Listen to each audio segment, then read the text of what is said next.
ಇದು ಚೋಳ್ರ ಕಾಲದ್ದೇನಾ? ಇದು ಅವಾಗಿಂದೆ. ಹ್ಞೂ. ಇವೆಲ್ಲ ಹಳೇ ದೇವಸ್ಥಾನ. ದೇವಸ್ಥಾನಕ್ಕೆ ಬರಕ್ಕೆ ಸಾವಿರಾರು ಕಿಲೋ ವರ್ಷದ್ದವು. ಹೌದು. ದೇವಸ್ಥಾನಕ್ಕೆ ನಾವು ಬರಕ್ ಆಗ್ತಾ ಇರಲಿಲ್ಲ. ನಾವು ಎಲ್ಕತ್ತಿದ್ವಿ ನಮ್ಮ ತಾತ ಇದ್ದಾಗ ಬರೋದಕ್ಕೆ. ಈಗ ಒಳಗಡೆ ಎಲ್ಲ ಕಪ್ಪೆ ಹಾವು ಎಲ್ಲ ಇರೋದು. ದೇವಸ್ಥಾನ ಪೂರ್ತಿ. ಆ ದೇವಸ್ಥಾನ ಅಂತೂ 2-3 ಸ್ಟೆಪ್ ಮೇಲೆ ಹೋಗೋದು.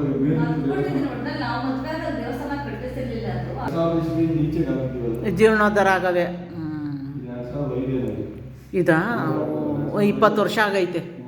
ಈ ಗ್ರಾನೈಟ್ ನೋಡಿದ್ರೆ ಈ ಕಾಲದ್ದೇ ಇದು. ಈ ಗ್ರಾನೈಟ್ ರೆಡ್ ಐತಲ್ಲ, 20-25 ವರ್ಷದೊಳಗೆ.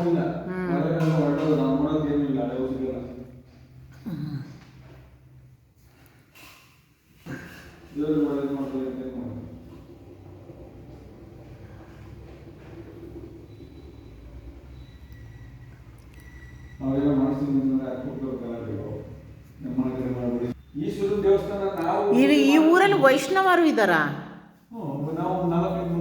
ಹೌದಾ? ಅದಕ್ಕೆ ಕೇಳಿದ್ದು, ಏನೋ ಗೌಡ್ರ ಅಥವಾ ಇಲ್ಲ.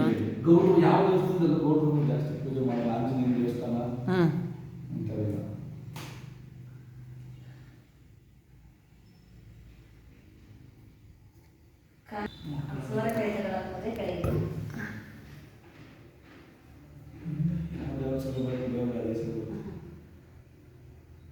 ಇಲ್ಲೇ ಮುಂದೆನೆ ದೇವಸ್ಥಾನ ಮುಂದೆನೆ ಬಿದ್ದಿದ್ದು. ನಮ್ಮ ತಾತ ಅವರು, ನಮ್ಮ ತಂದೆಗಳು. ಅದು ರಿಟೈರ್ಡ್ ಆದಾಗೆಲ್ಲ ಅದು ದುಡ್ಡು ಬರುತ್ತಾ ನಿಮ್ದು? ಬರೀ ಸಂಬಳ ಪೂಜೆ ಮಾಡುವಾಗ ಪೂಜೆ ಮಾಡ್ಕೊಂಡು ಹೋಗ್ತಾ ಇದ್ದೀವಿ. ಅಷ್ಟಕ್ಕೆ ಮಾತ್ರನೇ ನಿಮ್ದು. ಅದು ಹೆಂಗೆ ಇವಾಗ ನಮ್ಮ 125 ಈ ಲೆಕ್ಕಾಚಾರ ದೇವಸ್ಥಾನ.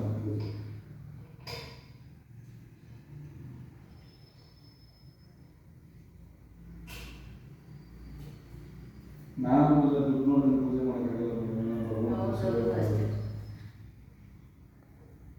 ದೇವ್ರು ಮಾಡಿ ಯಾರು ಕೆಟ್ಟಿರೋರು ಯಾರು?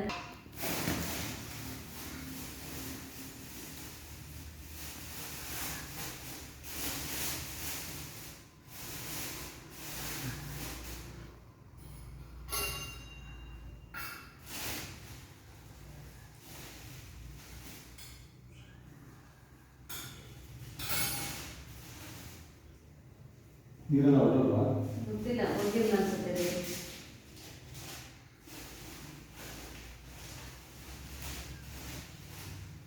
ನೀರು ಹೋಗಿಲ್ಲ, ಅದರೊಳಗೆ ಇರ್ತೈತೆ ಕವರಲ್ಲಿ. ಇಲ್ಲ ಅನ್ಸುತ್ತೆ, ಹೋಗಿಲ್ಲ.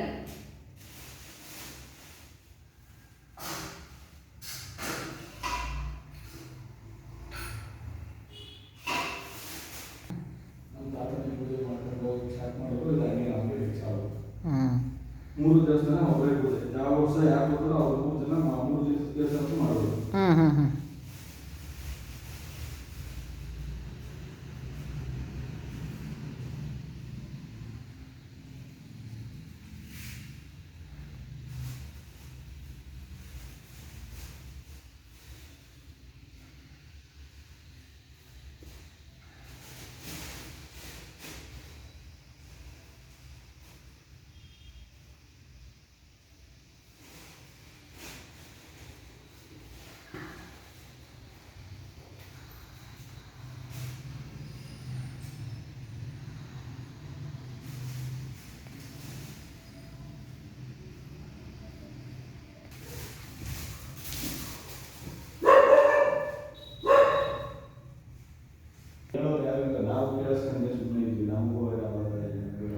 ನೀವು ಒಂದು ಸಂತತಿಯಿಂದ ಇನ್ನೊಂದು ಸಂತತಿಗೆ ಹೇಳಿ, ಅವ್ರಿಗೂ ಹೋಗ್ಬೇಕಲ್ಲ, ಗೊತ್ತಾಗಬೇಕಲ್ಲ ಅವ್ರಿಗೂ. ವಿಕಿಪೀಡಿಯಾದಲ್ಲಿ ಇರುತ್ತೆ, ಪುರಾತನ ಕಾಲದಂದರೆ ಇರುತ್ತೆ. ನಿಮ್ಮ ಮಕ್ಳಿಗೆಲ್ಲ ಹೇಳ್ಬಿಡಿ ಸರ್ ಇದ್ರ ಕತೆಗಳೆಲ್ಲ. ತಿಳ್ಕೊಂಬಿಡಿ, ಅದ್ರ ಇತಿಹಾಸನ ಇನ್ನೊಬ್ರಿಗೆ ಹೇಳಿ, ಹಂಗೆ ಸಂತತಿ ಬಾಯಿಂದ ಬಾಯಿಗೆ ಹೋಗ್ತಾ ಇರುತ್ತೆ. ಗೊತ್ತಿಲ್ವಾ? ನಿಮ್ಮ ತಾತರು ಏನು ಹೇಳಿಲ್ಲ.